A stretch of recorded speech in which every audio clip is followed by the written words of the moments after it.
2 minggu yang lalu kita melihat Kisah Rasul pasal 1, hari ini kita melihat Kisah Rasul pasal 2. Karena inilah pelayanan gereja pertama, saudaraku. Kisah perbuatan Roh Kudus yang masih berlangsung sampai sekarang ini. Sepanjang kita merindukannya, sepanjang kita lapar dan dahaga akan perkara-perkara rohani, Tuhan akan bekerja. Sepanjang kita lapar akan kesucian, kita menjadi suci. Sepanjang kita lapar akan urapan Tuhan, kita akan diurapi. Sepanjang kita lapar, kuasa Tuhan nyata dalam pelayanan kita, Tuhan akan memberikan kuasa dalam pelayanan kita. Sepanjang kita lapar akan pengertian-pengertian rohani, Tuhan akan memberikan pengertian-pengertian rohani kepada kita. Amin, saudara. Jadi pada hari ini biar kita lapar akan perkara rohani, ya. Lalukan semua kelaparan akan dunia ini, saudaraku, ya. Karena itu semua ditambahkan Tuhan kepada kita. Sesudah kita mendapat perkara-perkara rohani, sudah kita laparkan perkara-perkara rohani, tujukan hati kita, tujukan pikiran kita kepada perkara rohani. Laparkan kuasa Tuhan buat membangun KKS kita, supaya dalam KKS kita terjadi mujizat Tuhan. Amin. Ya, laparkan kuasa yang seperti itu, saudaraku, ya. Laparkan mujizat Tuhan supaya terjadi dalam KKS. Laparkan kesembuhan supaya terjadi dalam KKS.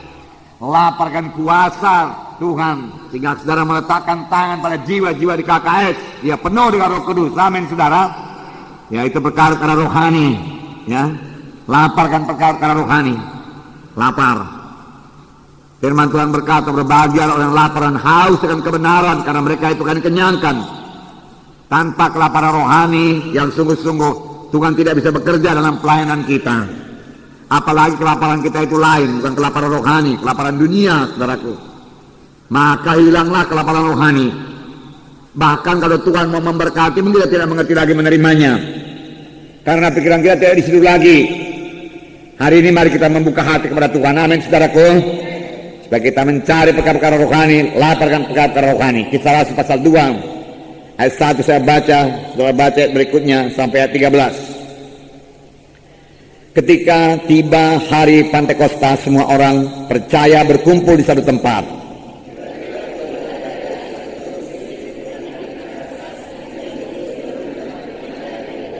Dan tampaklah kepada mereka lidah-lidah seperti nyala api yang bertebaran dan hinggap pada mereka masing-masing.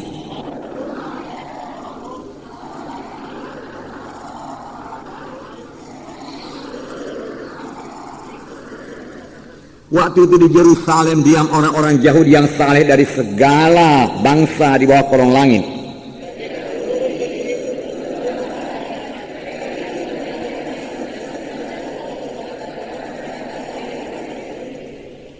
Mereka semua tercengang-cengang dan heran lalu berkata, bukankah mereka semua yang berkata-kata itu orang Galilea?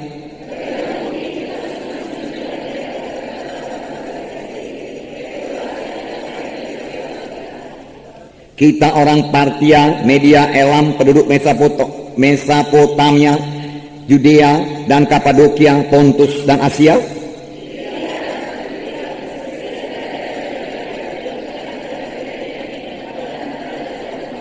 Baik orang Yahudi maupun pengadut agama Yahudi, orang Kreta dan orang Arab, kita mendengar mereka berkata-kata dalam bahasa kita sendiri tentang perbuatan-perbuatan besar yang dilakukan Allah.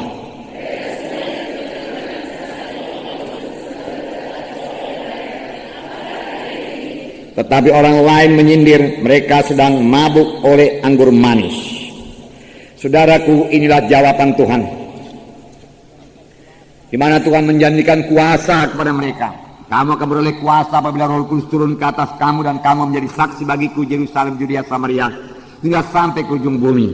Biar saya katakan kepada saudara, sidang pertama ini rindu akan kuasa tersebut.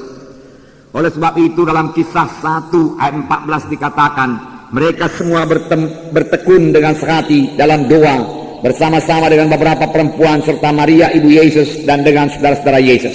Mereka sangat merindukan kuasa tersebut. Mereka lapar dan haus akan kuasa Tuhan, sehingga mereka berdoa 10 hari lamanya untuk kuasa tersebut. 120 orang berkumpul pada hari pertama, 120 orang berkumpul pada hari yang ke-10, 1 orang pun tidak mundur. Mereka berdoa terus sehingga Roh Kudus dicurahkan pada hari Pantekosta atau Pentakosta, yang berarti hari ke-50. hari Pentakosta adalah salah satu hari raya orang Yahudi. Ada hari raya Paskah, itu hari raya yang terbesar, saudaraku, hari mereka bebas dari Mesir. Seperti yang kita baca dalam buku Keluaran, saudara.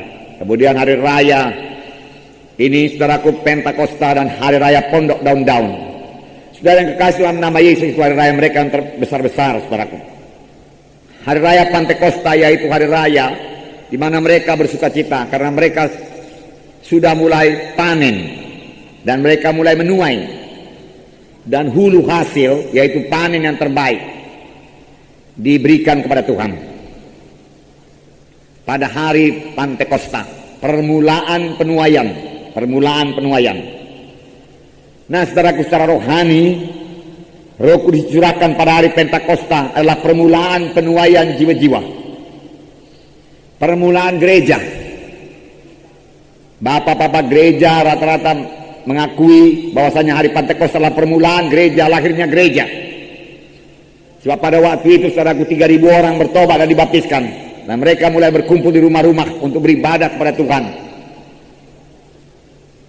Saudara, sebab, saudaraku, Tuhan sudah berdiam dalam hati anak-anaknya, Roh Kudus berdiam dalam hati anak-anaknya. Pada waktu hari kematian Tuhan Yesus, saudaraku, tabir daripada bait Allah itu, saudaraku, yang memisahkan bilik maha suci dan bilik suci terbelah dari atas ke bawah. Tidak ada lagi memisahkan antara jiwa-jiwa dengan Tuhan. Tuhan mau berdiam dalam hati anak-anaknya. Nah, inilah yang terjadi pada hari Pentakosta, yaitu permulaan gereja. Jadi gereja lahir, saudaraku, bukan lemah-lemah gereja yang lahir itu. Gereja lahir dengan kuasa, amin, saudara. Kuasa. Gereja lahir dengan penunjukan Roh yang luar biasa, pernyataan kuasa Allah yang luar biasa. Dikatakan bahwasanya ada deru angin yang luar biasa, ya, masuk dalam tempat itu. Kemudian turunlah lidah-lidah seperti nyala api hingga pada tiap-tiap orang, 120 orang banyaknya, harus berkata-kata dalam bahasa lain. Pada waktu itu mereka berkata-kata dalam bahasa lain, saudara sudah dengarkan tadi bahwasanya mereka berkata-kata dalam bahasa, ya, Parsia, Media, Elam, Mesopotamia, Judea, Kapadokia, dan seterusnya.